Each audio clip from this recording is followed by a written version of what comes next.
Si tu es candidat au brevet cette année, alors regarde la vidéo jusqu'à la fin.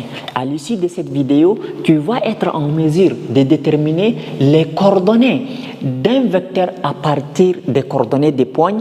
Tu vas être capable également de calculer la distance à partir des coordonnées des poignes ainsi que le milieu d'un segment à partir des coordonnées des poignes de ces segments.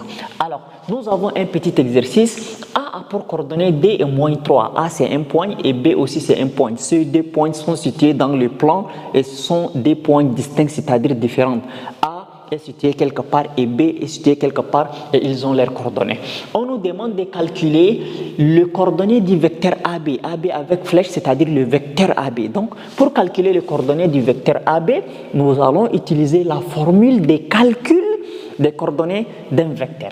Alors, je vais vous expliquer la formule générale. Si vous avez AB comme vecteur et qu'on vous demande de calculer les coordonnées du vecteur AB, ce que vous devrez faire, la lettre qui vient avant c'est A et la lettre qui vient après c'est B.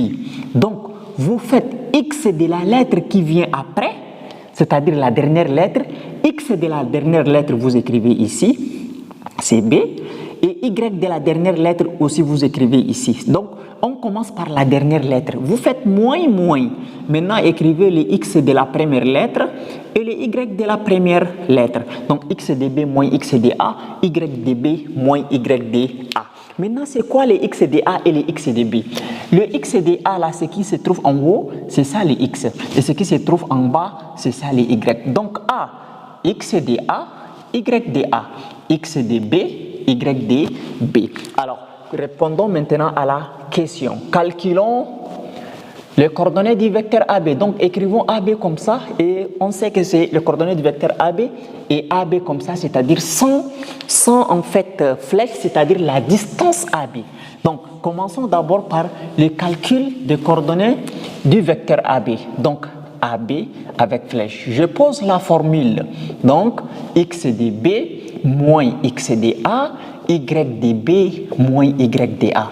Même si vous avez un vecteur Mn, faites X de N moins X de M et Y de N moins Y de M. Voilà, de cette manière. Donc, on va remplacer là où il y a X par sa valeur. X de B, c'est combien? X de B, c'est 5. Donc, 5 moins X de A. X de A, c'est combien? C'est 2. Donc, j'écris 2.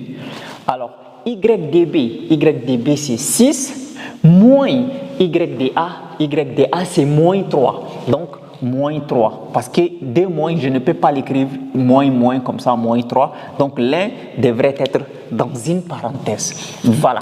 Maintenant, on va avoir AB va avoir pour coordonnées 5 moins 2, ça fait 3. Et 6, moins fois moins. Donc, les moins là va multiplier, c'est moins. Moins fois moins, ça donne plus 3. Donc, AB va avoir 3 et 6 plus 3, ça nous donne 9. Donc, c'est-à-dire les coordonnées, le vecteur AB a pour coordonnées 3 et 9. Voilà, nous avons d'une manière simple, en fait, on a calculé les coordonnées du vecteur AB. Si tu as une question, n'oublie pas de la poser en commentaire.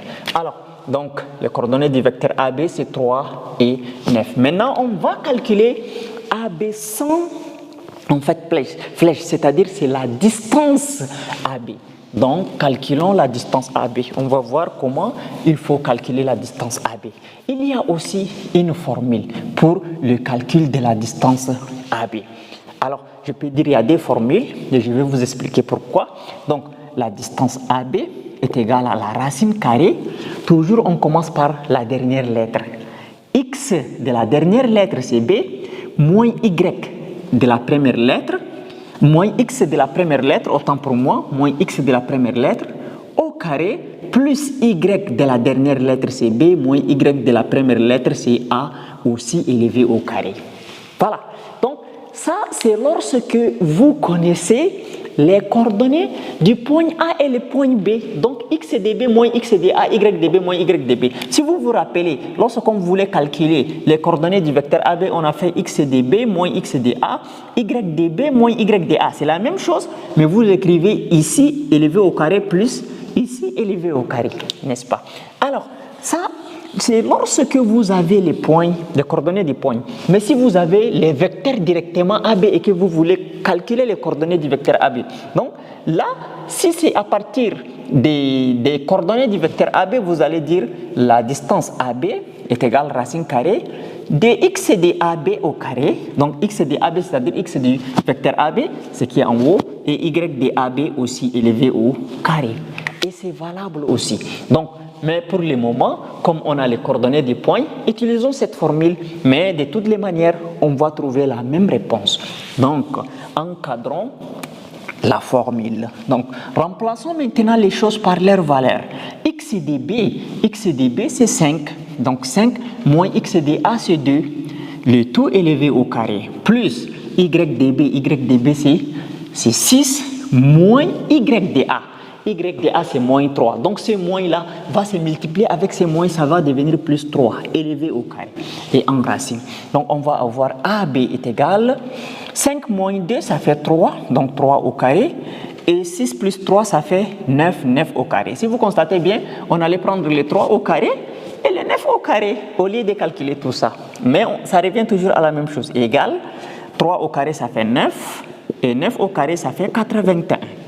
N'est-ce pas? 3 au carré, c'est 9. Et 9 au carré, c'est 81. Donc, c'est-à-dire AB est égal à la racine carrée de 81 plus 9, ça fait 90.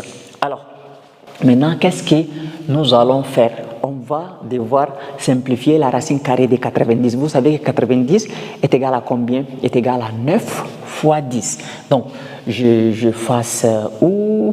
Bon, écrivons ça ici. Je n'aime pas écrire égal sous égal, mais écrivons-le quand même. Racine carrée de 9 fois 10. 9 fois 10, c'est ça qui donne 90. Donc, ça nous donne racine carrée de 9 fois racine carrée de 10. Vous savez que racine carrée de 9, c'est égal à 3 racine carrée de 10. Donc, AB est égal 3 racine carrée de 10. Voilà la distance AB. Si c'était en centimètres, on allait mettre centimètres. En mètres, on allait mettre mètres. Voilà. Dans les exercices, des fois, on dit l'unité de mesure et les centimètres ou les mètres. Et là, on sait dès le début qu'on travaille avec centimètres ou mètres. Bien. Alors, maintenant, passons à la deuxième question. On nous demande ici de calculer I, le milieu du segment AB. Bien. Pour calculer I, vous voyez que si A peut-être est ici et B est quelque part là et que nous avons le segment AB et que I est désigné comme le milieu du segment AB et qu'on nous demande de calculer les coordonnées de I, il suffit qu'on pose la formule. Donc, les X, on fait leur somme, X de A plus X de B, on les divise par 2 et on aura Y de A plus Y de B, on les divise aussi par D. Donc, c'est la formule de calcul du milieu, des coordonnées du milieu d'un segment. OK. 2. Calculons les coordonnées de I. Bien. Donc, qu'est-ce qu'on va dire? On va dire, bon, les coordonnées de I, on sait que I est le milieu de AB. Donc, c'est déjà précisé. Comme I est le milieu de AB, donc on va écrire comme ça. X de A plus X de B divisé par D et Y de A plus Y de B aussi divisé par 2. Remplaçons les choses par leur valeur. Donc, I va avoir pour coordonnées X de A. X de A, c'est combien? C'est 2. Donc, 2 plus 5, le tout on divise par 2. Et Y de A, c'est moins 3. Moins 3 plus 6, le tout on divise par 2. Donc, qu'est-ce qu'on va avoir? On va avoir I qui a pour coordonnées 2 plus 5, c'est 7. Donc, 7 divisé par 2, c'est-à-dire 7 demi. Et moins 3 plus 6, c'est 3, qui donne 3 demi. Et c'est la réponse. Donc, c'est-à-dire nous avons aussi calculé les coordonnées des I. Alors, si jamais tu ne comprends pas quelque chose sur les calculs des coordonnées d'un vecteur ou bien généralement sur le chapitre des vecteurs, laisse ta réponse, laisse ta question en commentaire. Je ferai très prochainement une vidéo dessus. Merci.